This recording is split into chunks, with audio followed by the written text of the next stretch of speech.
Bonjour à tous et bienvenue sur ce webinaire. Alors, nous allons peut-être attendre quelques minutes que tout le monde puisse se connecter. En attendant, je m'appelle Carla Marie, je suis account exécutive chez DC Brain et sur ce Brain Up, je serai aujourd'hui votre médiatrice et je suis ravie d'être avec vous. Avant de démarrer, je voulais tout d'abord vous remercier déjà de participer à ce webinaire et peut-être vous expliquer rapidement comment fonctionne la plateforme. Alors, on va mettre les slides. Voilà, parfait. Donc, vous avez un onglet chat où vous pouvez nous écrire. N'hésitez pas à participer, à donner votre avis et à nous passer d'ailleurs le bonjour tout de suite. Ça fera très plaisir. Ensuite, vous pouvez aussi poser vos questions dans la rubrique donc questions. Ainsi, les intervenants pourront y répondre. Et enfin, vous allez au fur et à mesure du webinaire voir apparaître des sondages. Alors surtout, n'hésitez pas à répondre à ces sondages. Ils nous permettent vraiment d'avoir tous un meilleur point de vue global des tendances et des enjeux. Je précise que pour voir les résultats, il faut participer. Nous débrieferons avec nos intervenants à la fin du webinaire sur les résultats du sondage. Donc surtout, restez avec nous, ça promet d'être vraiment très intéressant. Allez, c'est parti. Je pense qu'on peut commencer. Alors aujourd'hui, je suis accompagnée de Oussam, directeur supply chain chez Stellantis. Bonjour Oussam, ravi de te compter parmi nous. Bonjour Carla, bonjour tout le monde. Alors, est-ce que tu peux brièvement te présenter pour nos interlocuteurs? Bien sûr. Donc je m'appelle Oussam Haj, je suis en charge de la supply chain, aftermarket de Stellantis. Auparavant, donc j'ai commencé ma carrière il y a une trentaine d'années à Capgemini dans les systèmes d'information, avant de rejoindre, Alcatel pour diriger les opérations logistiques en France et aux États-Unis. Après cette expérience américaine, je suis revenu en France où j'ai rejoint le groupe Michelin. Chez Michelin, j'ai dirigé les opérations logistiques de l'Europe du Nord avant de prendre la supply chain de plusieurs entités. Et ensuite, j'ai rejoint le groupe Bombardier où j'ai mis en place la supply chain de ce groupe et j'ai dirigé cette supply chain pendant 2 années. Et depuis, je suis retourné dans l'automobile. Sinon, je suis franco-libanais et je suis de formation ingénieur central Supélec et j'ai complété ma formation par un MBA à HEC. Merci Oussam pour cette présentation. À tes côtés, on a Arnaud Demoissac qui est cofondateur de DC Brain. Bonjour Arnaud. Bonjour Carla. Est-ce que tu peux peut-être nous en dire un peu plus sur ton parcours? Oui, bien sûr, hein, donc je suis Arnaud de Moissac, je suis le cofondateur et le CEO d'Easy Brain. Je suis également ingénieur comme Oussam. Et puis, dans ma carrière, j'ai pas mal travaillé sur pas mal de problématiques de réseau, d'énergie, de supply également. Et puis aujourd'hui, avec Easy Brain, ce qu'on fait avec toute l'équipe, c'est qu'on fait en sorte de proposer des solutions pour rendre la supply chain plus résiliente et plus efficace. Et puis également, bien sûr, parce que c'est le sujet du webinaire d'aujourd'hui, plus verte. Super. Alors, vous êtes tous les deux présents à ce webinaire pour discuter de la Green Supply Chain et plus précisément de l'optimisation des chaînes logistiques dans le monde industriel. Avant de vous donner la parole, je vous ai préparé un petit point sur le contexte de la Green Supply Chain. Allez, c'est parti pour la revue de presse.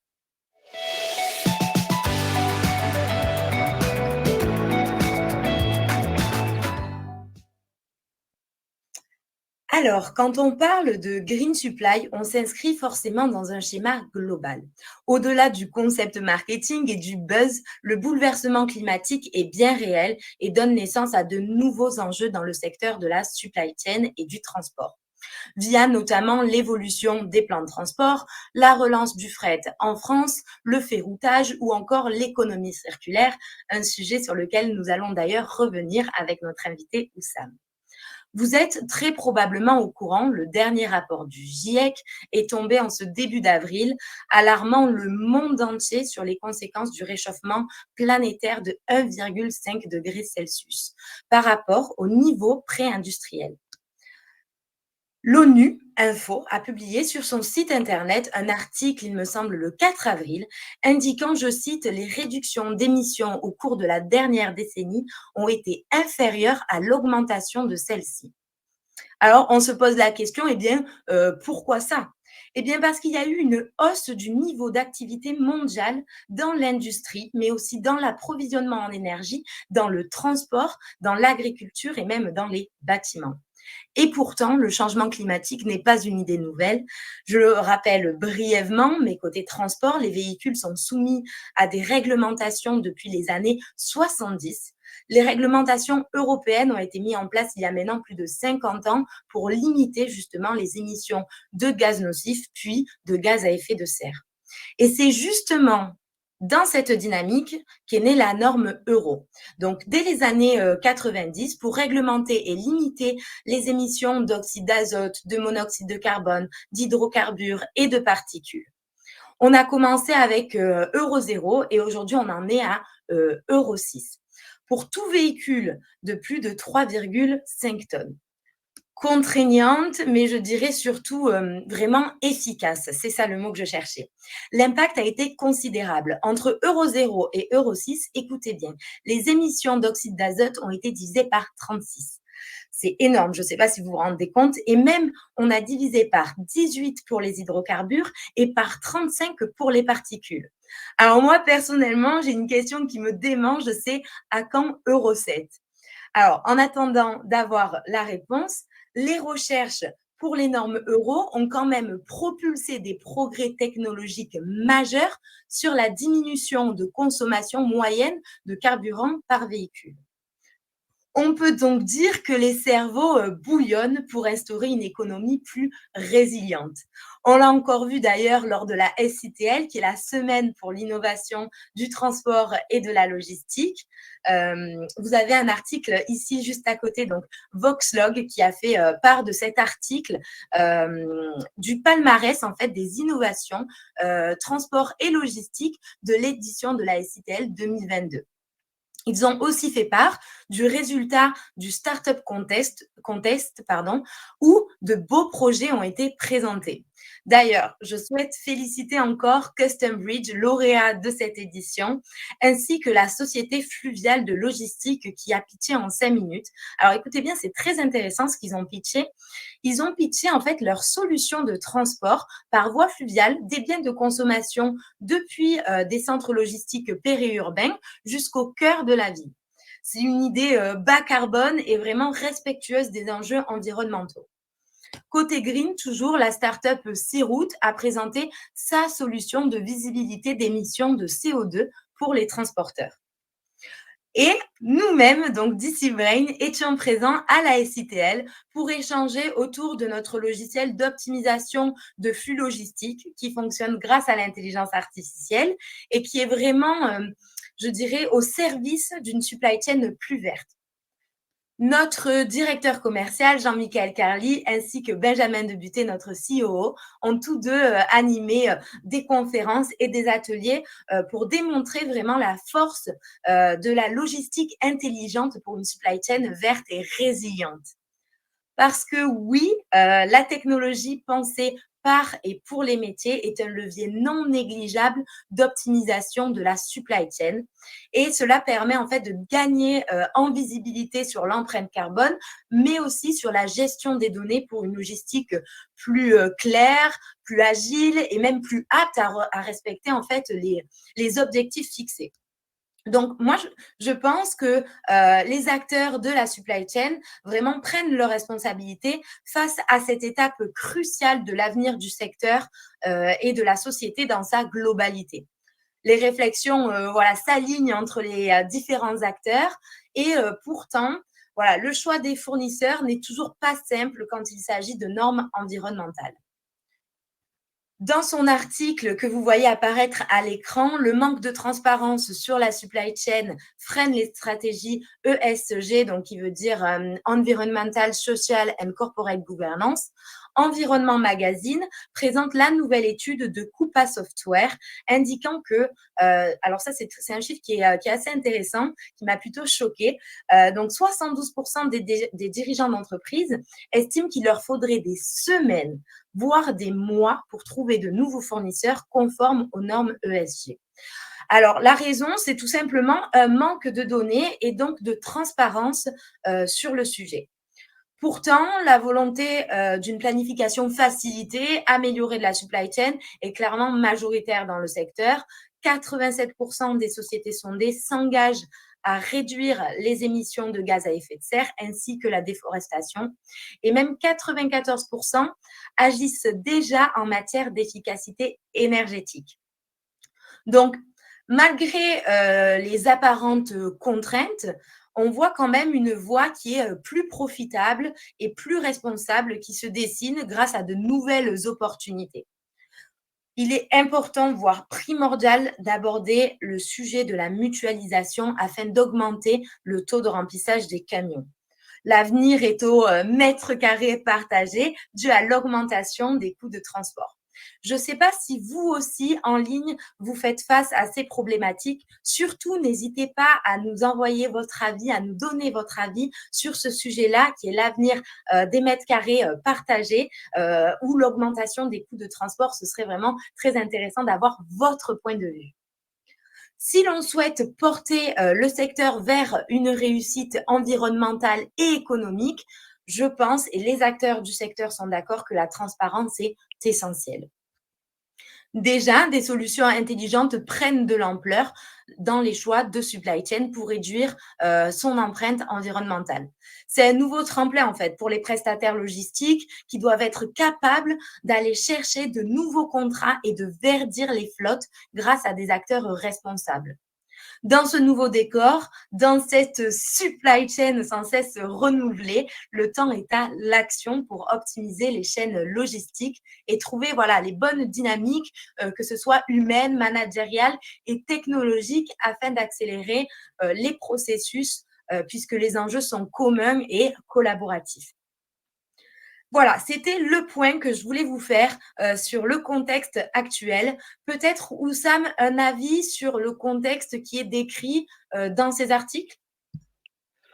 Eh bien, écoutez, c'est très intéressant ces 3 articles, ça évoque pour moi plusieurs remarques. La première, quand je regarde ce rapport, c'est clair, la supply chain verte et la question de l'environnement, ce n'est pas un phénomène de mode. C'est pas 2-3 bobos qui font du yoga, qui mangent bio et qui vont à vélo au travail. C'est pas un citadin qui est en manque de nature qui va s'installer à la campagne. C'est un sujet sérieux qui va impacter des générations et c'est un vrai sujet. Ça, c'est le 1er point. Le 2e point qui est vraiment intéressant dans ces articles, c'est quand on voit les solutions que tu évoques. Tu parles de prendre le fleuve à la place de la route, tu parles de mettre plus de choses dans les camions, taux de remplissage. On parle pas des choses très compliquées. Alors, on a un problème très grave, on a des solutions qui sont simples, il faut le faire. Et donc je pense que le vrai point, c'est d'arrêter d'en parler et de passer à l'acte. Voilà ce que ces Merci. 3 articles évoquent pour moi. Merci. Oui, c'est vrai que c'est très intéressant. Peut-être, Arnaud, est-ce que tu voudrais rajouter quelque chose? Qu'est-ce que toi, ça t'évoque? Ça te paraît cohérent, ce qui est dit dans ces articles? Moi, bien sûr, puis je suis complètement en phase avec Oussam. Peut-être juste un mot. Nous, ce qu'on voit chez nos clients au travers des différentes associations professionnelles dont on fait tous partie, c'est que au-delà de la prise de conscience de la nécessité d'être plus vert, ça devient des vraies contraintes. C'est-à-dire que ce soit côté chargeur ou côté transporteur, tout le monde a des objectifs chiffrés, donc un impact direct sur le business de réduire ses émissions de gaz à effet de serre. Mais il faut aussi regarder le côté positif, c'est-à-dire que c'est aussi une magnifique opportunité. Aujourd'hui, les gaz à effet de serre, on reviendra dessus un peu après, mais le transport, c'est de l'ordre de 10% des émissions de gaz à effet de serre dans le monde. La supply chain, en fait, c'est un formidable outil pour réduire cette empreinte, parce que grâce aux structures de la supply chain, on va être capable de massifier, on va être capable d'optimiser. Et finalement, en s'y mettant tous avec les mêmes outils, c'est ça le sens de massifier, on va être capable d'agir plutôt que chacun dans son coin aille changer la version de son Kangoo pour qu'il émette moins de CO2. En fait, si on met ça tous ensemble dans des logiques de fret fluviaux, des frets routiers, des frets ferroviaires, et qu'on arrive à massifier tout ça, en fait, on va avoir un impact direct. Donc, c'est également une très, très belle opportunité pour le secteur de prendre la main en fait, sur ces sujets. Merci Arnaud. Effectivement, c'est une super opportunité qui nous permet à tous de passer à l'action. Alors, écoutez bien, vous en ligne, je lance le premier sondage. Donc, dans le petit onglet en bas à droite, n'hésitez pas à répondre. Je vous rappelle que c'est très important pour nous de comprendre, par exemple, pourquoi vous mettez en place de la green supply ou si certains d'entre vous ont un objectif RSE bien précis pour 2022. Et justement, par rapport à ce qu'on disait précédemment, Oussam, tu vas nous parler de la problématique de la supply chain verte chez Stellantis. La parole est à toi dans un instant.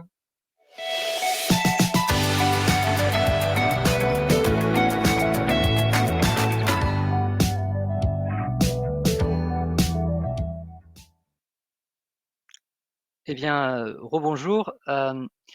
Je dirais, avant de parler de la supply chain verte, je voudrais parler de la supply chain tout court. C'est quoi la supply chain? La supply chain, c'est simple, c'est aller s'approvisionner chez les fournisseurs, aller livrer les clients et entre-temps, traiter les commandes dans un entrepôt. Donc c'est simple, il y a un flux et il y a entre les 2 un entrepôt. Eh bien, la supply chain verte, c'est optimiser la supply chain sur toute cette chaîne-là, à la fois sur les flux, à la fois dans l'entrepôt et même au-delà des entrepôts. Je vais revenir là-dessus. Donc pour ça, je vous propose déjà qu'on regarde ensemble le problème des flux. Donc sur le problème du flux, vous avez 2 choses. Vous avez le transport et le packaging. Donc le transport, en gros, comment on va chercher les fournisseurs et comment on livre le client, et le packaging, comment on conditionne notre marchandise. Eh bien, chez nous, au niveau du transport, c'est simple. Au niveau du transport, la façon la plus simple d'être écologique et d'être vert, c'est tout simplement faire en sorte que les camions soient le mieux remplis. C'est ce qui a été évoqué tout à l'heure. Et donc, il faut qu'il n'y ait pas de vide dans les camions. Il ne faut pas que les camions roulent à vide. Donc, qu'est-ce qu'on fait? Eh bien, pour tout ce qui est flux amont, c'est-à-dire pour les fournisseurs, eh bien, on pilote nous-mêmes le transport. Ce ne sont pas les fournisseurs qui pilotent le transport. Et pourquoi on fait ça? On fait ça pour pouvoir avoir des camions complets tout le temps. Donc, en gros, s'il y a suffisamment de flux, on met en place des navettes. Et s'il n'y a pas assez de flux, on fait des tournées dédiées. Ainsi, on a un camion qui arrive dans nos entrepôts qui est toujours plein. Ça, c'est sur la supply chain amont. On fait la même chose sur la supply chain aval. Sur la supply chain aval, c'est un peu différent. Quand on envoie vers les clients, il y a des commandes urgentes et il y a des commandes de stock. La commande urgente, elle est pour tout de suite et la commande de stock, elle peut attendre. Donc, qu'est-ce qu'on fait? Eh bien, on remplit toujours le camion avec la commande urgente en premier et on complète avec les commandes de stock pour lesquelles on a une flexibilité. Ainsi, tout ce qui arrive chez nos clients, il arrive avec un camion complet et il n'y a pas de transport à vide. Donc, sur le transport, je dirais, c'est simple.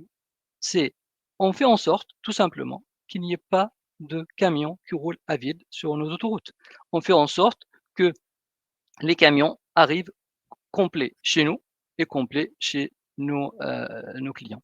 Ça, c'est sur la partie transport. Le deuxième point que vous voyez aussi à l'écran, c'est la partie packaging. Sur la partie packaging, en fait, compte comment on conditionne la marchandise. Là, c'est la même chose. Tout ce qui arrive de chez les fournisseurs et tout ce qui va chez les clients, c'est quelque chose qui est avec l'utilisation de conteneurs recyclables, des conteneurs réutilisables. Donc, on n'utilise pas de palettes, on n'utilise pas de carton. On envoie ces cages métalliques que vous voyez à l'écran chez nos fournisseurs. Ils mettent les produits dedans. On les récupère chez nous, on les stocke et ensuite, on envoie vers les clients avec la même cage métallique. Il n'y a pas de carton, il n'y a pas de palette. Alors, parfois, on est obligé, malheureusement, quand le client est très loin ou quand le fournisseur est très loin, d'utiliser des palettes et des cartons. Et bien dans ce cas-là, qu'est-ce qu'on fait? Eh bien, on réutilise les cartons pour envoyer vers le client. Donc en gros, chez Stellantis, si un fournisseur nous envoie un produit conditionné dans un carton, on ne jette jamais le carton. On le recycle pour l'envoyer vers le client. Rien ne se perd, rien ne se crée, tout se transforme. C'est ce que disait Lavoisier sur un autre sujet, et nous on fait ça pour le packaging. Ce qui d'ailleurs me frappe sur ces 2 idées, sur le transport et sur le packaging, c'est qu'en plus d'être écologique, ces actions-là sont extrêmement économiques. Quand j'étais jeune, je me rappelle, on disait toujours: «C'est soit l'économie, soit la qualité». C'était fou. Eh bien, on entend la même musique. Est-ce qu'on peut être green et pas cher? Bah oui, on peut être green et pas cher, et ces 2 actions sont claires. Avec les camions et le packaging tel que je le décris, je paye moins et je suis plus en respect pour l'environnement. Donc ça, c'est le premier point, c'est sur le flux. Le deuxième point que je voudrais aborder avec vous, c'est hop, juste excusez-moi, voilà. Le deuxième point, ce qui est vraiment intéressant sur l'écologie et sur la supply chain verte, c'est nos entrepôts. En fin de compte, chez nous, chez Stellantis, tous les magasins, tous les centres logistiques, toutes les plateformes ont une roadmap claire comme dans nos usines. On appelle ça Green Factory. Alors, cette Green Factory, c'est quoi? C'est pas du cosmétique. On ne fait pas venir à la télé pour montrer 2-3 moutons qui broutent de l'herbe pour remplacer une tondeuse. Non, c'est beaucoup plus sérieux. C'est vraiment quelque chose de très profond. Et donc, on y va sur 4 sujets clairs. Le premier, c'est sur les déchets. Donc, on a un objectif précis, nombre de kilos de déchets par chiffre d'affaires. Deuxième point, c'est l'eau, la consommation d'eau. Là aussi, nombre de mètres cubes consommés par rapport au square meter du magasin. Énergie, c'est la, la, qui est la consommation de CO2. Quelle est la consommation de CO2 qu'on a? Si on a une chaudière à gaz, elle va consommer beaucoup. Si on a un autre moyen, elle va consommer moins. Et le dernier point, c'est la biodiversité sur nos sites. Donc là, effectivement, on peut avoir des projets avec des moutons, mais sinon, on a donc des objectifs précis par chaque sujet. Alors, comment ça se passe? Juste pour vous donner deux exemples.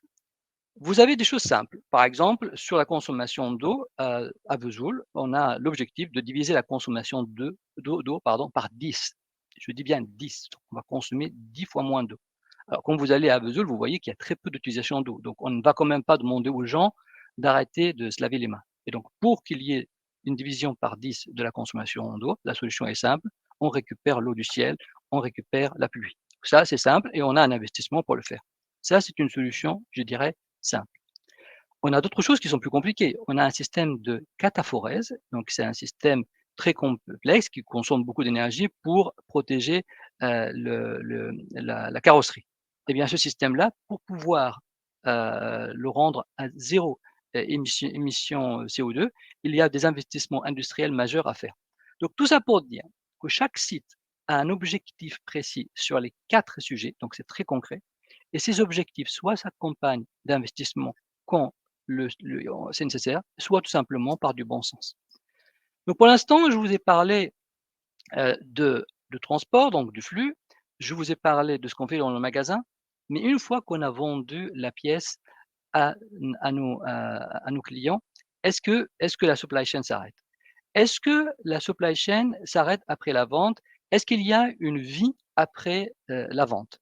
On disait parfois: «Est-ce qu'il y a une vie après la mort?» Sur la vie après la mort, je laisse à chacun ses convictions, mais sur la vie après la vente, sans promettre le paradis, je vous promets qu'il y a plusieurs vies. Une sorte de réincarnation de chaque pièce qui va avoir plusieurs vies, et c'est ça l'économie circulaire. Et donc, je voudrais développer avec vous concrètement ce que c'est que l'économie circulaire.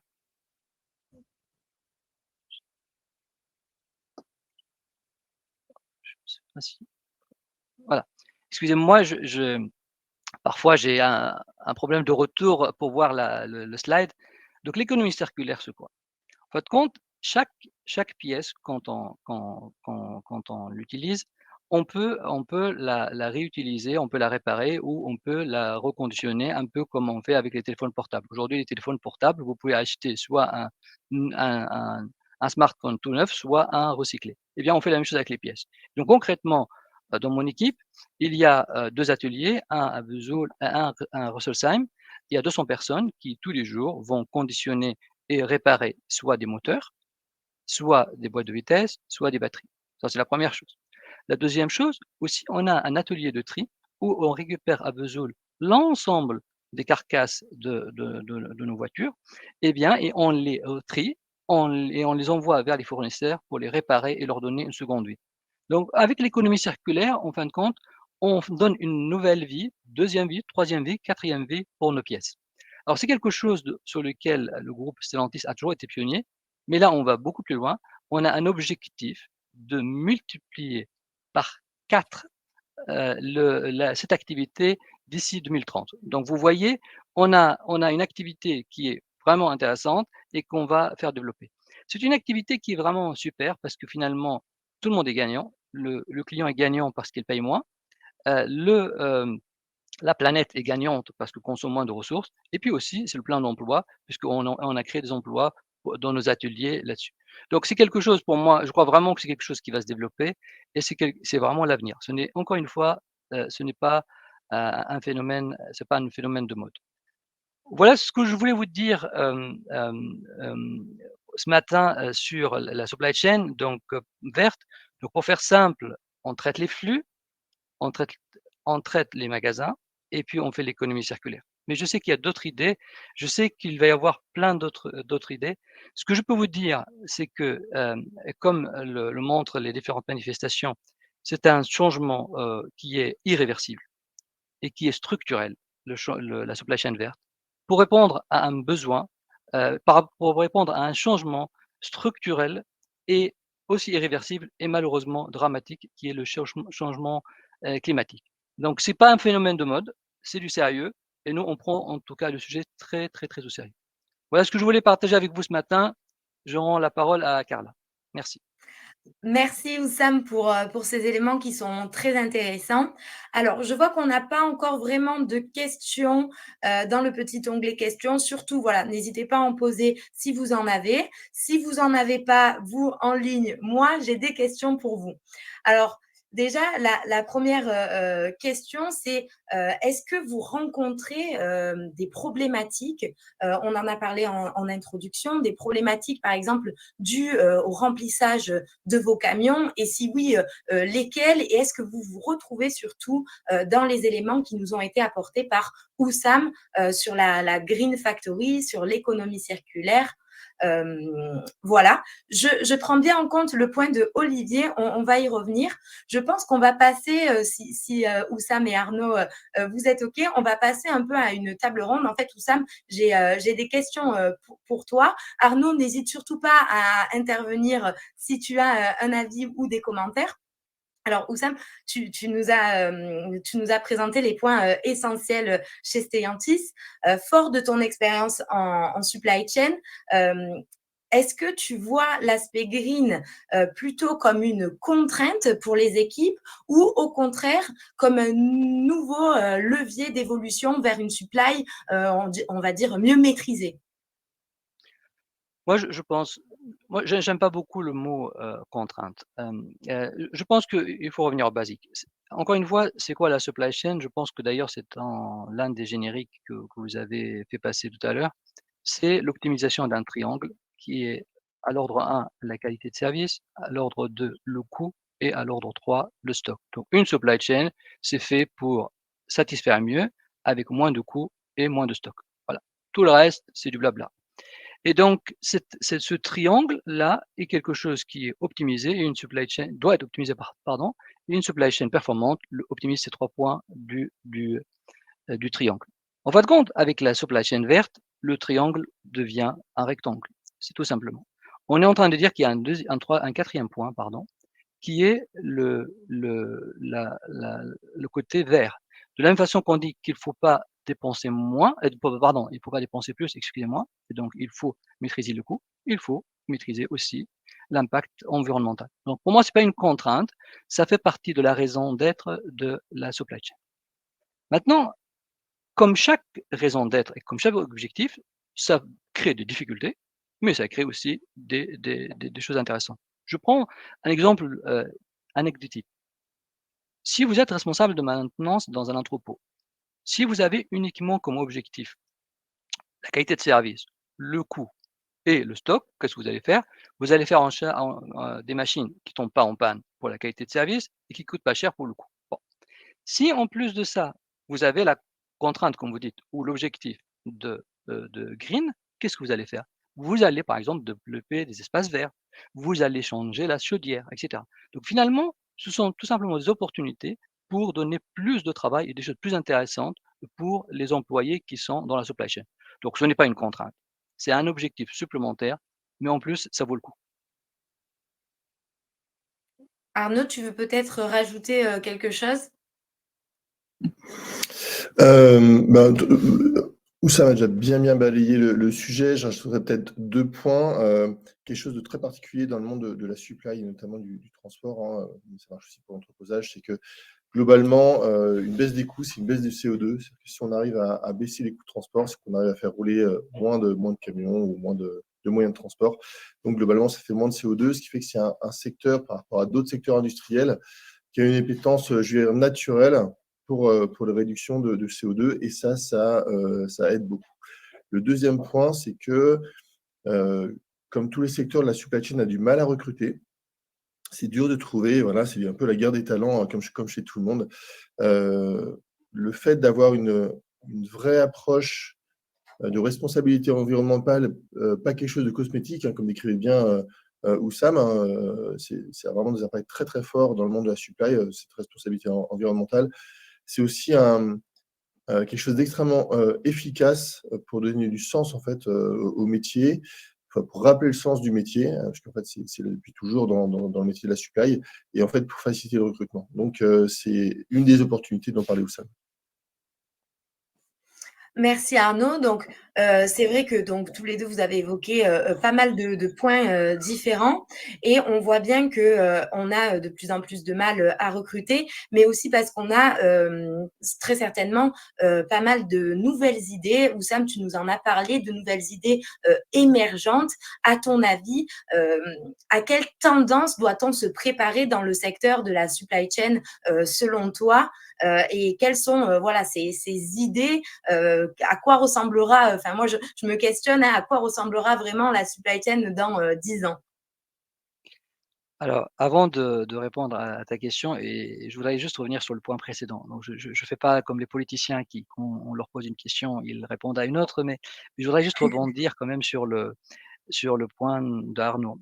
Heu, il est clé que la supply chain, devient de plus en plus compliquée et a besoin de talent. On a besoin de gens, performants, compétents, et aujourd'hui, pour attirer les gens, il faut donner du sens. La nouvelle génération, j'ai l'impression qu'elle est plus saine que celle que j'ai connue. C'est une génération qui a des valeurs et qui veut absolument que son mode, professionnel soit en ligne avec ses valeurs. Et à ce sujet-là, effectivement, rajouter la partie verte dans la supply chain est vraiment un élément clé, d'attractivité pour les nouveaux talents. Donc je tiens juste à rebondir sur ce que Arnaud vient de dire, c'est vraiment un point clé. On pourra en revenir là-dessus, plus tard dans les questions-réponses éventuellement. Maintenant, comment je vois, pour revenir à la question que tu m'as posée, comment je vois la supply chain, dans les 10 ans qui viennent? Bon, après tout, déjà qui je suis pour prétendre, définir la supply chain dans 10 ans? Tout ce que je peux vous dire, c'est que je vois quelques tendances. La première, c'est effectivement le côté vert. Donc là, j'ai évoqué des idées, il y a d'autres idées aussi. J'ai par exemple eu l'occasion récemment de discuter avec des collègues, des anciens collègues de Michelin, qui m'ont expliqué que maintenant ils mettent en place tout ce qui est, transport amont. Ils le mettent en train entre la Pologne et l'Espagne, parce qu'en fin de compte, quand on sait à l'avance le volume, eh bien, on peut utiliser le train plutôt que le camion. Chez Michelin également, ils m'ont expliqué que sur le flux, transatlantique, donc heu maritime, eh bien, ils sont en train de remplacer, alors bien sûr pas tous les porte-conteneurs, mais quelques porte-conteneurs par des porte-conteneurs à voile. Donc il y a beaucoup d'idées, et donc je dirais que la supply chain de demain a une composante verte qui est incontestable et qui va prendre de la place. Il y a plein d'idées, j'ai parlé du train, j'ai aussi je peux vous parler du dernier kilomètre, sur les exigences du client et tout ça. Je pense qu'il va y avoir un questionnement pour arrêter de faire n'importe quoi et être responsable en termes de respect de l'environnement. Ça, c'est le premier point. Le deuxième point que je vois, dans la supply chain, effectivement, c'est la partie digitalisation, la partie informatique. En fin de compte, on est face à une évolution, mais qui n'est pas nouvelle, mais qui devient vraiment claire. C'est ce qu'on appelle l'intelligence artificielle. C'est quoi l'intelligence artificielle? En fin de compte, aujourd'hui, on a une quantité de données importante, exploitable, et on a des machines capables de l'exploiter. Donc, en fin de compte, l'intelligence artificielle n'a rien de spectaculaire, n'a rien même d'intelligent, mais elle a la capacité aujourd'hui, avec les machines, de pouvoir faire parler les chiffres. Et donc ça peut donner des choses. Je pense que c'est un peu semblable à presque à l'évolution de la qualité de la météo. Avant, quand on faisait des prévisions de météo, on se trompait plus. Avec toutes ces modélisations, maintenant, on est plus précis. Je pense que l'intelligence artificielle va jouer un rôle important dans la supply chain. Euh, on peut très bien, par exemple, juste pour donner un exemple concret, faire des logiciels avec qui récupèrent des données de la météo en fonction de la pluie ou pas, le taux d'accident va être comme ça ou comme ça, et donc il faut avoir plus de pièces de rechange de tel type ou de tel type. On peut aussi voir en fonction de l'achat de telle voiture dans tel endroit, eh bien au bout de tant d'années, on va modifier telle et telle machine. Donc pour moi, le digital va vraiment donner quelque chose d'intéressant. Et ça aussi d'ailleurs, pour rebondir sur les talents, va jouer un rôle pour attirer les talents. Et le dernier point sur la supply chain, c'est quelque chose qui m'a toujours frappé, c'est le sourcing stratégique. Parfois, je vois des gens exagérer dans leur sourcing low cost, aller loin pour payer moins cher, etc. Et on a vu avec les masques, on a vu avec d'autres événements à quel point c'est important de faire le choix de sourcing avec une analyse de risque précise. Donc, il y a peut-être des choses qu'il faut sourcer localement, il y a des choses qu'il faut le sourcer loin. Nous, par exemple, chez Stellantis, on a fait le choix que pour les batteries, eh bien, on a notre sourcing local avec notre JV, la société ACC. Voilà les trois tendances. Alors, il y en a plein, mais voilà, elle va être plus verte, elle va être plus digitale et elle va avoir un sourcing intelligent. On va appeler ça smart sourcing si on veut prendre un terme anglais. Voilà un peu comment je vois, mais franchement, je pense que je suis flatté que tu me poses la question, mais il faut rester humble. Je pense qu'il y a plein de choses qui vont se passer sur lesquelles je n'ai aucune idée. La seule chose que j'espère, c'est d'être de ce monde pour le voir. C'est tout. Merci Oussam. Et Arnaud, est-ce que peut-être tu veux réagir? Oussam a parlé d'un point qui est un peu ton secteur, ton domaine, sur tout ce qui est digitalisation. Toi, est-ce que tu penses que la digitalisation, c'est vraiment une idée émergente qui va révolutionner la supply chain et surtout la supply chain green?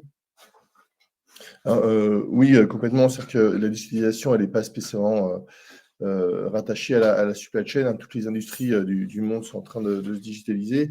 Pourquoi est-ce qu'on fait ça? Parce que c'est pareil, hein, en bon ingénieur, ce qu'on ne mesure pas, on ne le contrôle pas, donc, et on est incapable de l'améliorer. Donc, c'est exactement ce qui se passe dans la supply. On commence à collecter des données sur à peu près tout pour être capable de mieux maîtriser ses processus, de mieux contrôler ses coûts, de mieux contrôler sa qualité de service, d'anticiper les problèmes, etc. Donc, la digitalisation, ça va vraiment dans ce sens-là.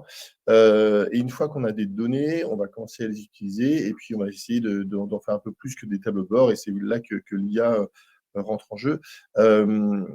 Donc, l'intelligence artificielle, j'aime beaucoup l'approche d'Oussam. Effectivement, ça permet de faire des choses assez extraordinaires. Maintenant, ce n'est qu'une évolution de l'informatique, hein, que ce soit d'un point de vue statistique ou d'un point de vue optimisation, qu'on appelle ça du machine learning ou de la recherche opérationnelle, qui sont deux branches différentes, mais globalement, ça reste de l'IT. Ce qui est en fait assez intéressant, c'est que fondamentalement, alors c'est pareil, c'est toujours très dur de prédire à 10 ans. Nous ce qu'on voit, c'est qu'il y a des transformations vraiment importantes qui sont en train d'arriver à la supply chain. Le Covid la pandémie a été assez, ça a été un peu un avant-goût de ce qui nous attendait. C'est-à-dire que il y a eu une explosion du e-commerce qui a fondamentalement changé, enfin qui est en train de changer tous les circuits de distribution et même en fait d'entreposage amont. On a des sujets également de multi-sourcing de fournisseurs. C'est-à-dire qu'on s'est rendu compte qu'avoir un gros fournisseur en Chine, en fait, ça ne fonctionne plus, d'un point de vue résilience, mais aussi d'un point de vue green. C'est-à-dire que maintenant, on va vers de la relocalisation de fournisseurs, du multi-fournisseur, ce genre de choses. On rajoute des contraintes environnementales, on rajoute des contraintes de mode, puisqu'il y a une remarque tout à l'heure sur les camions au gaz, camions électriques, les bateaux, etc. Tout ça, j'en parlerai tout à l'heure dans mon intervention, mais ça crée beaucoup de contraintes et de complexité. Ce qui fait que ce qui est sûr, c'est que dans les 10 prochaines années, ça ne va pas aller en se simplifiant. Parce que le fait que plus complexe et plus compliqué, c'est juste le symptôme qu'on est en train de la transformer pour répondre aux nouveaux enjeux. Donc, c'est une bonne nouvelle. Il ne faut pas avoir peur de la complexité à partir du moment où on la maîtrise. C'est juste, ça veut dire qu'on est capable d'aller plus dans le détail, plus dans le contrôle. Peut-être pour prendre une analogie avec le monde de l'automobile, tu me diras, Oussam, si je dis des bêtises, mais quand on voit l'évolution des moteurs de voitures, bah oui, entre le moteur d'une 2 chevaux que à peu près n'importe qui pouvait réparer et le moteur du dernier 5008 hybride, bah forcément, c'est pas du tout le même niveau de complexité. Sauf qu'en fait, le dernier 5008 hybride, il est capable de consommer, je sais pas, une moyenne de 5 litres ou 4 litres au 100, et tout en développant un nombre assez énorme de chevaux. Donc, la complexité, c'est pas une mauvaise chose. Ça veut dire qu'on prend de plus en plus la main sur ces processus-là, et que ça va nous permettre d'intégrer toutes ces nouvelles contraintes et ces opportunités. Et l'IA et la digitalisation va permettre en fait d'aider l'humain à gérer cette nouvelle complexité. Merci Arnaud pour cette réaction et ton avis. Juste, je souhaiterais donc répondre à une question qu'on nous pose. Donc, c'est Reda qui nous dit « Bonjour, la réglementation vous oblige à investir dans des entrepôts, décret rénovation tertiaire, décret BAC, GTB. Avez-vous défini une stratégie sur votre patrimoine ?» Alors, je suppose que cette question s'adresse plus à Oussam. Est-ce que tu aurais une réponse Oui. ou un élément de réponse? Bien sûr, bah, en fait de compte, la ce qu'on appelle Green Factory, elle répond à 2 choses. Elle répond au minimum aux lois et aux décrets, donc tout ce que Reda vient d'expliquer fait partie de Green Factory, donc bien sûr on répond à la loi, mais pour nous c'est pas assez, donc il faut aller au-delà et donc on va au-delà de ce que la loi nous demande et donc on a défini une stratégie et donc c'est ce que j'ai expliqué tout à l'heure. Dans notre stratégie sur notre patrimoine existant, eh bien, on traite le problème de ce patrimoine avec les 4 éléments que j'ai décrits tout à l'heure, c'est-à-dire, eh bien, la consommation d'énergie, la consommation d'eau, les déchets et la biodiversité. La biodiversité, la loi ne nous oblige pas à aller aussi loin que ce qu'on veut faire. Elle ne nous oblige pas à avoir tant de ce pourcentage de mètres carrés d'espace vert et cetera. Donc nous, on va au-delà, tout simplement parce qu'on pense que c'est un sujet important. Donc pour répondre à votre question Reda, oui, on a une stratégie, mais on va au-delà de ce que la loi demande. Merci pour cette réponse. Et puis, je voulais juste, avant de passer à la suite, peut-être rebondir sur un commentaire de Olivier qui nous dit les coûts d'achat et entretien des véhicules gaz, donc CNG, qui sont les gaz naturels, sont importants. Actuellement, le coût du gaz est important, certainement sur un achat de 500 véhicules CNG. On est green et ça coûte. Et ça venait avec ma question qui était de te demander, Oussam, voilà, la supply chain verte, tu as déjà un peu abordé le sujet, mais ne va-t-elle pas coûter plus cher? Non, elle va pas coûter plus cher. Alors je vais essayer de répondre de façon un peu plus structurée que mon non. Le premier point, c'est ce que j'ai expliqué tout à l'heure. Donc, il y a des leviers de la supply chain verte qui sont plutôt économiques. Donc, taux de remplissage de camions, c'est économique. Packaging recyclable, c'est économique, etc. Par contre, il est vrai qu'il y a des choses qui coûtent plus cher. Ça, c'est un fait et je ne discute pas de cela. Mais ça me rappelle une anecdote. Il y a un mois, je devais acheter un caddie. Donc j'ai trouvé un caddie, je vais trouver 2 caddies. Un caddie, fabriqué en France à 100 € et un caddie qui est fabriqué ailleurs, très, très loin, probablement pas écologique, à 30 €. J'ai fait le choix d'acheter le caddie 70 €. Donc vous pouvez me dire: «Ça coûte plus cher» et j'ai perdu 70 €. Vous avez raison. Le lendemain, je devais aller à Paris, je devais avoir une conférence, loin de la gare du Nord et là, j'ai pris le métro. Et aller 1,5 €, retour 1,5 €, ça m'a coûté 3 €. Il y a 10 ans, j'aurais pris le taxi, ça m'aurait coûté 80 €. Donc résultat de course, donc j'ai gagné 77 €, j'ai perdu 70 € et globalement, je suis gagnant. Alors, je vous raconte pas ça pour vous expliquer ce que je fais de mes week-ends. Je vous raconte ça pour vous dire tout simplement, c'est quoi le taxi dans ce cas? C'est le gaspillage. Donc est-ce que vraiment, vraiment dans votre entreprise, vous n'avez aucun gaspillage qui permet de compenser les surcoûts de quelques leviers supply chain verte? Donc je crois pas. Donc pour moi, non, la supply chain verte ne va pas coûter plus cher. Il y a des leviers qui vont coûter même moins cher. Il y a des leviers qui vont coûter plus cher. Mais la vraie solution, c'est de compenser la partie plus chère par la chasse au gaspillage, qui est pour le coup assez écologique au passage. Donc non, pour moi, ce n'est pas une excuse, mais je ne suis pas naïf. Je reconnais qu'il y a des choses qui coûteront plus cher, mais il y a un gisement de gaspillage et de lutte et de chasse au gaspillage qui permet largement, très largement cet aspect-là. Et cette histoire de Cali m'a marqué. Je suis sûr qu'il y a 10 ans, j'aurais pris le taxi et je suis sûr qu'il y a 10 ans, j'aurais pris le caddie à 30 €. Et bah, j'ai changé et je pense que la supply chain peut changer et mon changement m'a rapporté 7 € alors que donc il m'a pas coûté plus cher. Super, bah, merci, c'est très intéressant comme expérience et comme petite anecdote. Alors, on va passer à la suite pour respecter le timing, c'est super important. Écoutez bien, je lance le deuxième sondage, toujours dans le petit onglet en bas à droite. N'hésitez pas à répondre. Je vous rappelle que c'est très important, d'ailleurs pour nous tous, présents, pour comprendre vraiment, par exemple, quels moyens vous avez mis en place pour limiter l'empreinte carbone de votre logistique, ou encore quels sont les freins qui vous empêchent d'accélérer sur cette notion de green supply chain. N'hésitez pas toujours à nous poser vos questions, on y répondra. Et justement, par rapport à ce qu'on disait tout de suite, Arnaud, tu vas nous parler de comment réussir à favoriser le multimodal décarboné, ainsi que la planification et le contrôle de cette green supply chain. C'est à toi dans un instant.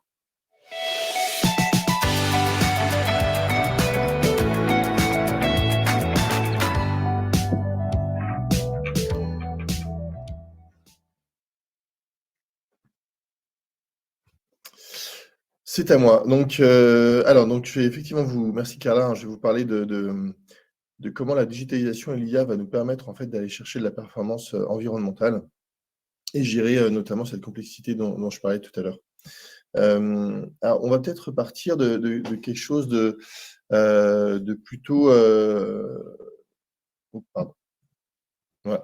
Quelque chose de plutôt bien fait, hein, donc je pense que tout le monde connaît le programme EVE, de l'ADEME. Alors pourquoi je vous parle de ce programme? Parce qu'il a été fait par l'ADEME, qui est quand même une référence en termes de mesures environnementales, et puis il a été fait surtout en collaboration entre l'ADEME et toutes les grandes associations de professionnels de logistique. Que nous dit le programme EVE? C'est que 31% des émissions de CO2, c'est la mobilité. Quand on regarde dans le détail, on a à peu près la moitié, c'est vraiment du transport.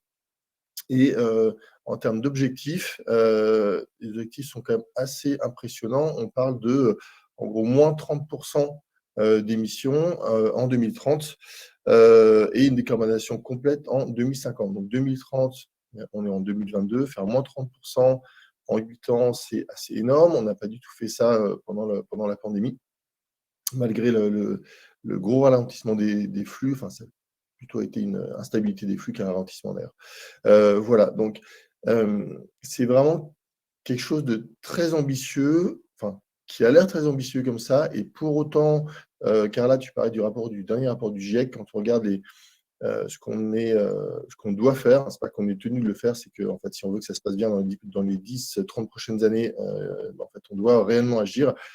C'est même pas si ambitieux que ça, on est plutôt en mode presque conservateur que sur le moins 30% en 2030. Que nous dit également l'ADEME, hein, et les associations professionnelles qui participent à ce programme, c'est qu'en gros, il y a Il y a deux façons d'aller chercher ces gains. Le premier, c'est le report modal, c'est-à-dire qu'en fait, utiliser des moyens de transport décarbonés pour acheminer les marchandises. Et puis, l'autre point, c'est évidemment la massification, c'est-à-dire que, comme disait Oussam tout à l'heure, tant qu'à faire, un camion plein, ça consomme à peu près autant qu'un camion vide, donc ça émet autant de CO2 qu'un camion vide, donc autant remplir les camions, ça fera autant de CO2 pour beaucoup plus de marchandises transportées. Donc vraiment, il y a les deux aspects qu'il faut réussir à faire. Un, c'est massifier, mieux remplir les moyens de transport, et deux, basculer petit à petit vers des moyens décarbonés. Donc une fois qu'on a dit ça, on se dit, bon, finalement, ça n'a pas l'air trop compliqué. Finalement, c'est ce qu'on fait également depuis longtemps, hein. Le fret ferroviaire, ça existe depuis un moment déjà. On arrive à faire un peu de bateau. Donc, finalement, ce n'est pas franchement en rupture. Alors, est-ce que c'est vraiment si facile que ça? Est-ce que c'est vraiment si peu en rupture que ça? Regardons peut-être un moment à quoi ressemble une supply. Donc, bon, c'est vraiment très, très schématique, hein, presque caricatural, mais chacun va y retrouver ses petits. On commence par les fournisseurs, c'est-à-dire que voilà, un industriel, il va aller chercher des fournisseurs de matières premières, de pièces qu'il va assembler, etc. Il va acheminer ça jusqu'à ses usines.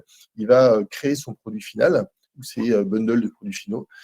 Et puis, il va ensuite les envoyer vers des entrepôts, et ensuite, ces entrepôts vont aller livrer les clients. Encore une fois, c'est très schématique, très caricatural. Donc maintenant, reprenons nos deux éléments et demandons-nous comment est-ce qu'on peut faire, un, pour massifier, et deux, pour faire du multimodal. Alors déjà, vous voyez, ce qu'on voit sur mon schéma, c'est que c'est déjà compliqué sans tenir compte de ces deux aspects. Il y a beaucoup d'interactions entre les différents points de mon réseau, hein. Évidemment, un entrepôt va recevoir du matériel de plusieurs usines différentes. Les clients vont potentiellement, enfin les clients, les magasins vont potentiellement être servis par plusieurs entrepôts. Les fournisseurs sont sourcés par différentes usines, etc., etc. Donc, il y a beaucoup de flux croisés. Il y a des flux directs, il y a des flux indirects, etc. Donc, déjà, se dire, au milieu de tous ces flux, on va favoriser le multimodal. On se rend compte que c'est beaucoup plus compliqué. Qu'est-ce qui se passe, par exemple, si entre mon fournisseur tout en haut et mon usine 1, bon, d'accord, ça tombe bien, j'ai du train, mais j'en ai pas du tout entre mon fournisseur 1 et mon usine 2. Ça veut dire que je vais essayer de favoriser la production dans mon usine 1, parce qu'en fait, c'est décarboné à ce moment, à cet endroit-là, pardon. Et ensuite, du coup, c'est-à-dire que mon usine 1 va devoir prendre plus de capacité de fabrication que mon usine 2, et également plus de capacité d'expédition vers les entrepôts. Et en plus, il faut s'assurer que entre mon usine 1 et l'ensemble des entrepôts derrière, là, du coup, c'est moins carboné également que mon usine 2, parce que si ce que j'ai gagné entre fournisseur et usine, je le perds entre usine et entrepôt, finalement, mon bilan sera globalement mauvais. Et ce qui compte, c'est vraiment le bilan global. Donc, je pourrais vous faire la même chose entre les entrepôts et les clients et les usines. Donc, le fait de gérer sur l'ensemble de la chaîne des moyens décarbonés, pour que dans son ensemble, ça soit moins carboné, c'est extrêmement compliqué. À ça, on va rajouter le fait de mieux remplir ces moyens de transport. Donc, Oussam parlait tout à l'heure du fait que le chargeur peut organiser lui-même ses transports. Ça permet par exemple de s'assurer qu'un camion qui part de mon usine vers mon entrepôt soit plein. Maintenant, est-ce qu'on peut toujours le faire? Parfois, comme on a une demande qui est beaucoup plus dynamique qu'avant, on se retrouve contraint d'envoyer des marchandises ou d'envoyer de livrer depuis un entrepôt des clients, alors qu'en fait, le camion n'est pas plein. Et évidemment, ce n'est pas la livraison en 15 minutes chrono chez vous qui va améliorer cet état de fait. Mais ça, c'est encore un autre sujet. Bref, donc on voit que ça soit favoriser le décarboné ou massifier les moyens de transport, c'est de plus en plus compliqué. À ça, vous rajoutez toutes les contraintes qu'on a aujourd'hui, de la volatilité, des incertitudes, des différentes contraintes. Donc la volatilité, c'est la demande qui va bouger, c'est la disponibilité des matières premières qui va se raréfier. Les incertitudes, ça va être comment est-ce que, par exemple, la guerre en Ukraine rebat toutes les cartes de la logistique qu'on pensait déjà bien secouées par la pandémie. par les problèmes de capacité de transport maritime au niveau mondial, à cause des tensions entre les US et la Chine. Tout ça, ça paraît très macro, mais au quotidien, quand vous devez gérer une supply, en fait, c'est tous les jours que ça pose des problèmes. Donc, une fois qu'on a mis toutes ces contraintes, donc la volatilité, l'incertitude, les contraintes sur le coût des carburants, par exemple, eh ben, on se retrouve que toutes ces contraintes, ça va à l'encontre de la résilience et ça va à l'encontre aussi de la décarbonation et de la massification. Donc, toutes ces contraintes, ça va pas dans le sens du vert, ça va plutôt dans le sens de plus de coûts et plus de CO2. Et si à ça, on rajoute le fait qu'on arrive sur le sujet de la digitalisation, qu'une grande partie des opérationnels utilisent encore Excel comme outil de planification. Alors, ça peut faire rire comme ça, mais malheureusement, c'est encore beaucoup ce qui se passe aujourd'hui. Eh ben, on se rend compte que même avec quelqu'un qui a 30 ans de métier, qui connaît par cœur voilà, son art et qui connaît par cœur ses réseaux logistiques, on n'arrive plus à prendre des décisions suffisamment rapidement pour tenir compte de tous ces paramètres. Et donc forcément, eh ben, on dérive vers plus de CO2 et plus de coûts, alors qu'on devrait aller dans le sens.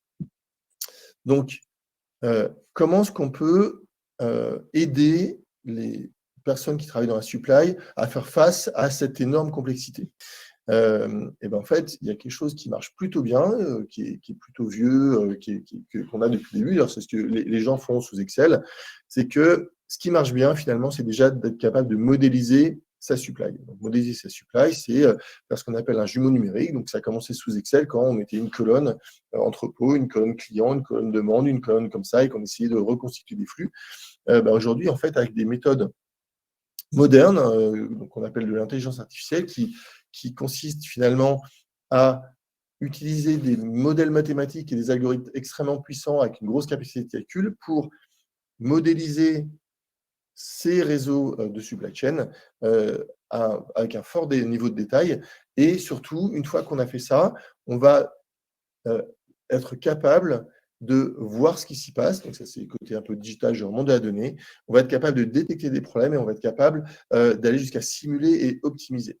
Et pourquoi est-ce qu'on a aujourd'hui besoin de ça et qu'on ne peut plus s'en passer?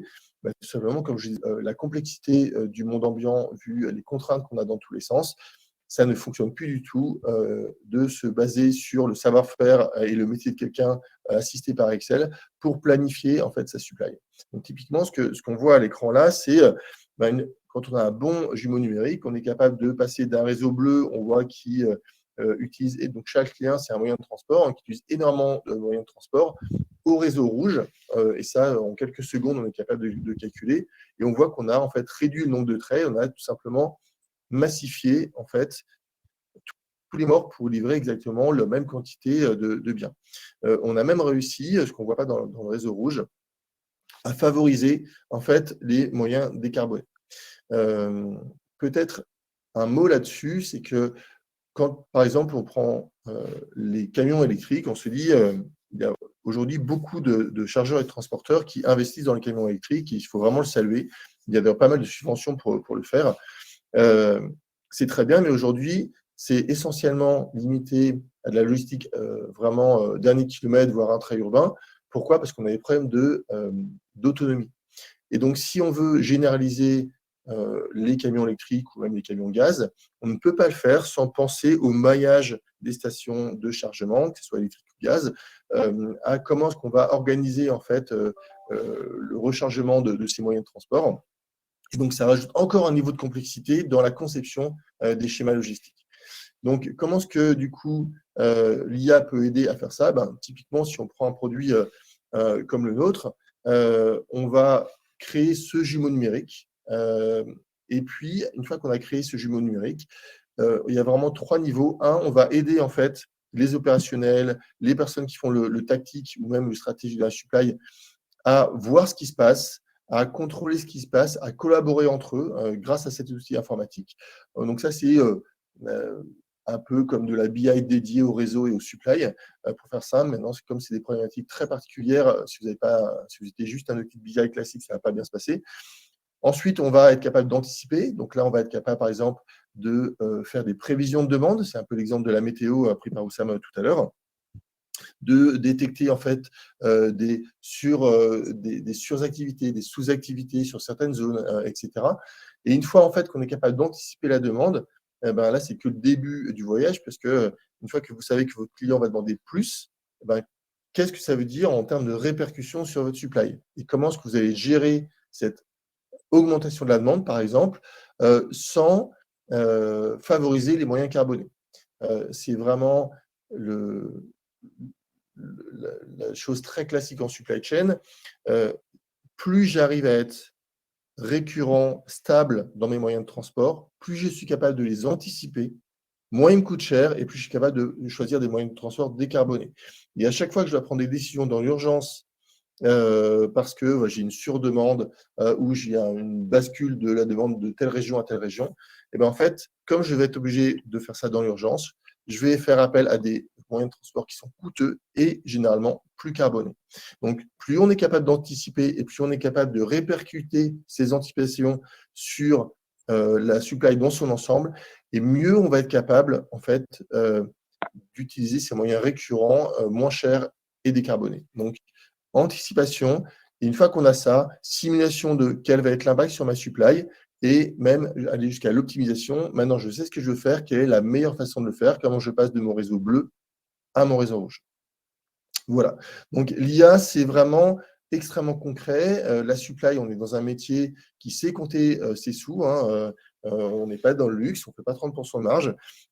Donc, on n'est pas là pour faire de l'IA, pour faire joli, pour faire de l'innovation. On est là pour faire de l'IA pour aller chercher du ROI. Et aujourd'hui, comme on l'a dit tout à l'heure, le carbone, ça rentre directement dans le retour sur investissement de la supply. Merci. Merci Arnaud pour ces points très concrets. Alors, juste un petit rappel, n'oubliez pas de répondre au sondage. Voilà, c'est super important. Comme ça, on pourra voir tous ensemble les tendances actuelles et débattre avec nos intervenants. En attendant, je vais peut-être prendre des questions en ligne s'il y en a. Je vois une question de Coralie qui nous dit, Arnaud, pourrait-on, s'il vous plaît, avoir plus de détails sur ce que vous faites sur le sujet de la biodiversité? À mon avis, c'est plutôt pour moi, non? Ouais, je pense. Ouais. Oui. Je te laisse. Okay. Voilà. Donc, effectivement, alors ce que j'ai expliqué tout à l'heure sur la biodiversité. En fin de compte, déjà, pour être clair, notre roadmap sur l'ensemble de la supply chain verte, elle est en 4 points, et donc le point le plus important, c'est l'émission CO2, ça représente 50%. Le deuxième point, c'est les déchets, 25%. Le troisième point, c'est la consommation d'eau, 18,75%, et la biodiversité représente 6,25%. Donc, pour être clair, ce n'est pas le sujet le plus important, tout simplement parce que dans l'entrepôt, c'est pas là où on cherche le plus la biodiversité, c'est ailleurs qu'on le fait. Bon. Maintenant, qu'est-ce qu'on fait concrètement? Comme j'ai dit, il y a 2 choses et chaque chose a un poids de 50%. La première chose, c'est la qualité et la quantité de surface verte. Donc, on prend combien de mètres carrés on a, il faut qu'on ait tant d'arbres, il faut qu'on ait tant de surface verte, on le met en place et on s'assure que c'est fait, premièrement. Deuxièmement, on demande ce qu'on appelle un projet actif. Donc tout à l'heure, je parlais de cette histoire de moutons pour remplacer les tondeuses. Bon, j'ai dit que c'était anecdotique, oui, mais par contre, si on est sur le 6%, ça a du sens. Donc là, effectivement, on a un comité au niveau mondial qui regarde l'ensemble des projets proposés par les sites. Donc, sur le site de Vesoul, on va proposer des projets, je ne les ai pas encore validés, où on va demander des choses genre remplacer les tondeuses par ça, travail avec d'autres organismes. En tout cas, c'est des choses qu'on va proposer. Donc, biodiversité, 2 choses, surface verte, moitié, et l'autre, un projet qui a du sens sur la biodiversité, type l'utilisation des animaux pour remplacer les machines, pour tout ce qui est traitement du gazon et des choses comme ça. Voilà concrètement ce que l'on fait. Mais encore une fois, on est au début du voyage et donc ils m'ont présenté ce projet il y a quelques semaines. Je vais revoir ça à Vesoul prochainement et on va définir d'autres projets. Très Mais bien. je comprends le besoin d'être concret, je comprends. Oui, très bien, merci. Juste, je voulais peut-être revenir sur ce que nous a présenté Arnaud. Donc, Arnaud, tu nous as parlé de multimodal. J'ai bien compris que justement, le multimodal permettait des réductions de CO2 de plusieurs tonnes. Mais ce que je me demande et ce que je pense que nos interlocuteurs se demandent, c'est ne crée-t-il pas davantage d'aléas puisque plus d'acteurs sont mobilisés?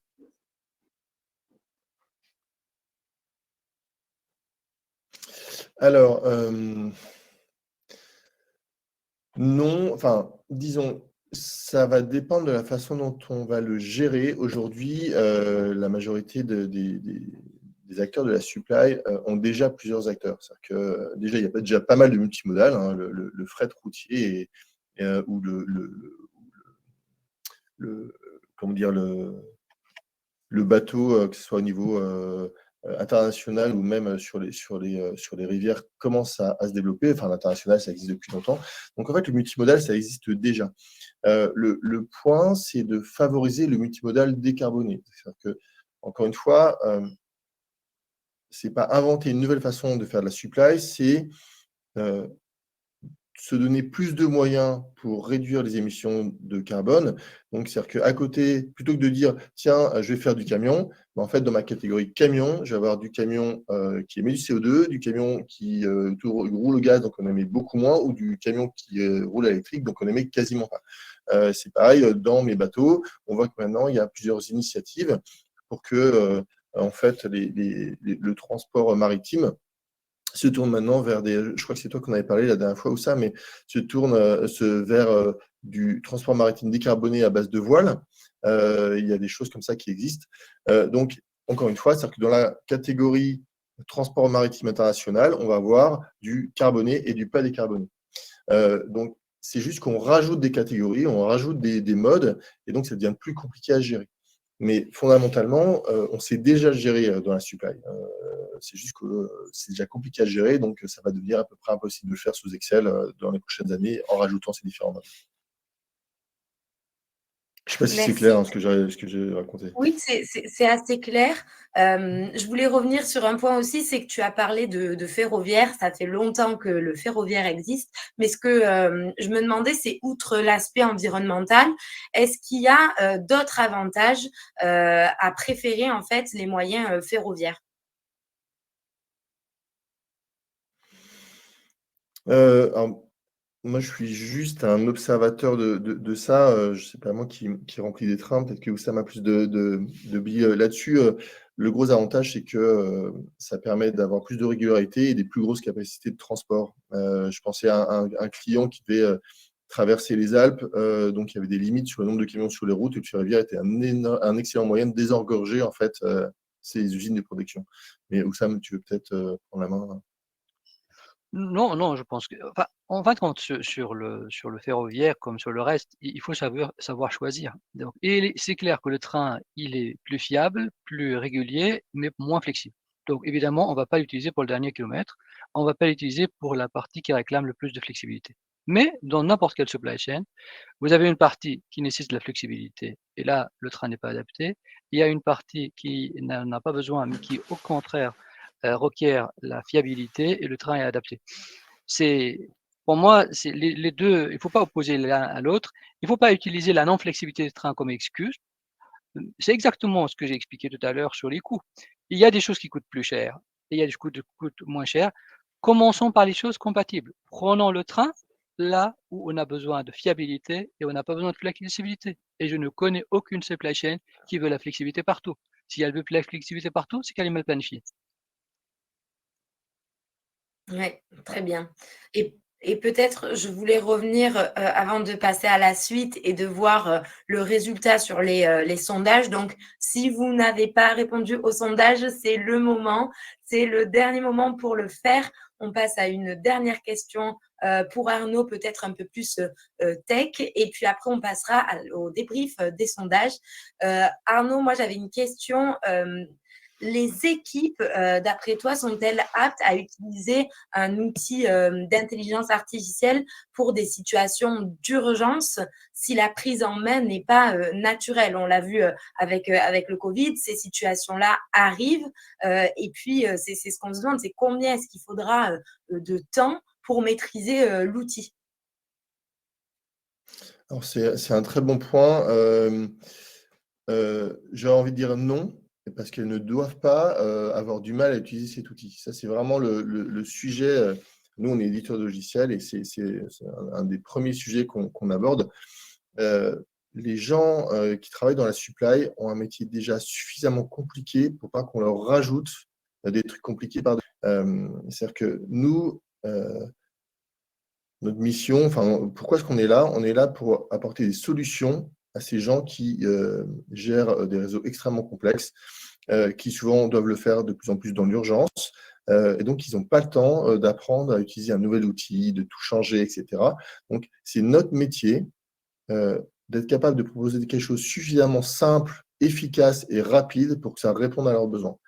Donc, si un opérationnel trouve notre outil trop compliqué, c'est entièrement de notre faute.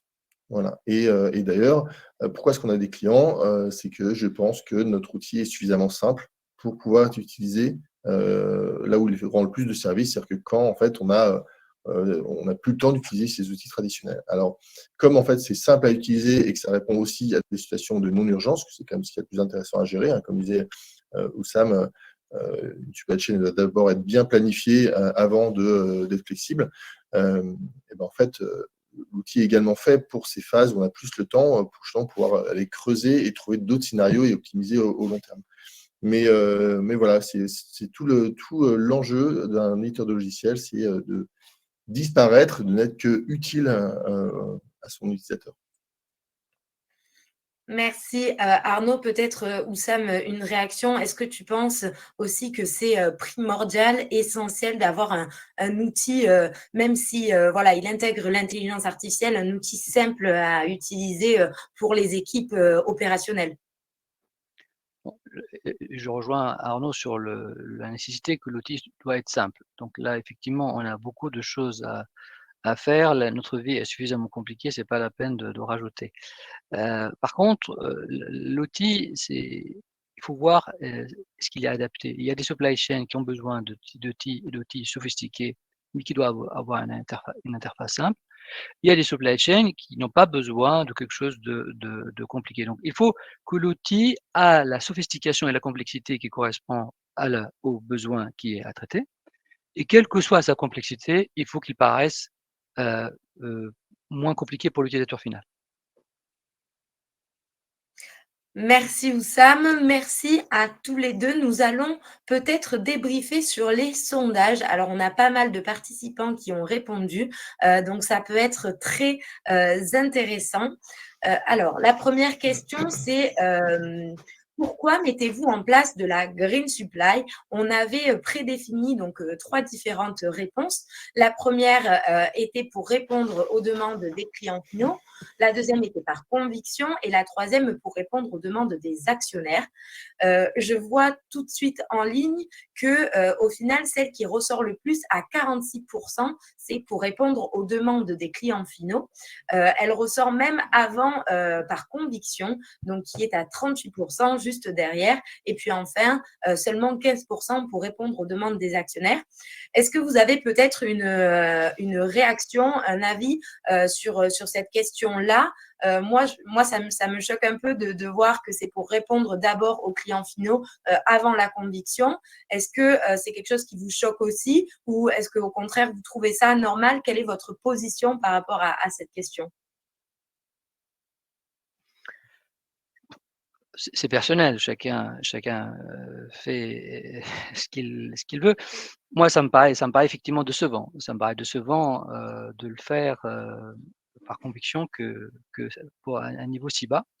Mais après, c'est une question de prise de conscience. C'est-à-dire que petit à petit, on apprend les choses et on se convertit à ce sujet. C'est une évolution sociétale et une évolution sociétale, tout le monde n'est pas, égal devant l'évolution, sans donner de jugement de valeur. C'est comme l'égalité homme-femme, c'est comme d'autres sujets. La société évolue, tout le monde n'évolue pas à la même façon. Bon, j'ai pas de c'est plutôt décevant, mais c'est la vie, ça va venir. Merci, Oussam. Je continue à balayer. On est un petit peu en retard niveau timing. C'est bientôt la fin. Juste peut-être un petit mot sur une question qui était aussi assez importante dans le sondage. Il s'agissait de: avez-vous un objectif RSE pour 2022? 67% des participants ont répondu oui. Seulement 17% non et 17% ne sait pas. Alors, pour moi, ça paraît logique après tout ce qu'on vient d'évoquer. Arnaud, ça te paraît logique aussi comme résultat? Oui, parce que oui, ça me paraît logique, tout simplement parce que c'est limite légal maintenant. Et puis en fait, enfin, je veux pas du tout paraître cynique, hein, tant que je suis assez d'accord avec vous deux sur le côté par conviction. Donc c'est un peu pareil au niveau RSE, mais euh, c'est maintenant extrêmement important d'un point de vue marque employeur, que ce soit pour vendre ou pour attirer des talents, on en parlait tout à l'heure, d'avoir une vraie politique RSE. Alors après, est-ce que c'est dommage que la RSE soit arrivée un peu par contrainte? Quelque part, on s'en fiche. Moi, j'ai envie de dire, l'important, c'est que ça soit maintenant en place, qu'il y ait des vraies politiques, qu'il y ait des moyens associés à ces politiques, que ça fasse bouger les gens. Et donc, moi, j'ai envie de voir sur tout ça. Super, merci. Alors, on partagera avec tous les participants, pardon, les résultats des sondages. On voit bien que vraiment la green supply chain, on pourrait en parler des heures. C'est vraiment une notion essentielle et qui est de plus en plus présente dans l'esprit de tous les acteurs de la supply chain. Je tenais à vous remercier donc déjà tous les deux, Arnaud et Oussam, pour votre participation, vos avis, vos commentaires. Je pense qu'on a pu partager tout ça ensemble et c'est très intéressant. Je tiens aussi à remercier tous les participants et notamment ceux qui sont restés jusqu'à la fin malgré le petit débordement. Merci encore à vous. Merci à Sensitive Agency qui nous aide en régie pour vous afficher les slides et pour le déroulé de ce webinaire. Le replay sera disponible par mail à la suite et puis je vous annonce en exclusivité le prochain Brain Up. Notez dans vos agendas le 19 mai.